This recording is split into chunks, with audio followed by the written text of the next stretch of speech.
الصورة اللي قدامك دي انتشرت لتاجر آثار مصرية أصلية، آثار بجد مش آثار مقلدة، والكلام ده كان في فترة الستينات في 23 ديسمبر 63.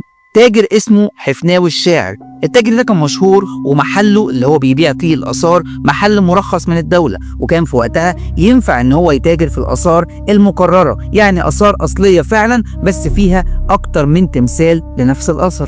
وكان المحل بتاعه مليان آثار وناس كتير جدا بتشتري منه، طبعا الأجانب أكتر من المصريين. وفضل الموضوع ماشي كده لحد 85. سنة 1985 تم تجريم الفعل ده، وما كانش ينفع نهائي انه أي حد يبيع آثار تاني، ومن وقتها بقى في عقوبات مشددة حسب قوانين الدولة المصرية لبيع الآثار، وبقى البيع مقتصر على المحلات أو البازارات اللي بتبيع التماثيل المقلدة، يعني تماثيل عن نفس أشكال الآثار بس مش حقيقية ومش أصلية، لكن في فنانين بيعملوها. والمحلات دي موجودة لحد دلوقتي عادي، بس لازم تكون مقلدة وما ينفعش يكون في بيع للآثار دي. والصورة دي بدأت تنتشر في نفس الفترة اللي كل الناس بتطالب فيها إن كل الآثار المصرية اللي موجودة بره مصر ترجع تاني لمصر، وخصوصا بعد افتتاح المتحف المصري الكبير اللي كان فيه مساحات كبيرة ومهولة من الآثار المصرية، وده عملنا عنه فيديو كامل قبل كده، لأنه حرفيا في كمية آثار رهيبة موجودة بره مصر وكلها آثار مصرية، إما إنه تم إهدائها من قبل الدولة المصرية زمان أيام محمد علي باشا أو غيره لما تم إهداء بعض الدول ببعض المسلات أو الآثار، أو إما إنه كان في مكتشفين الآثار دي نفسهم زي هوارد كارتر اللي يعتبر كان تاني واحد مكتشف بعد الطفل المصري اللي اكتشف المقبرة بنفسه اللي هي مقبرة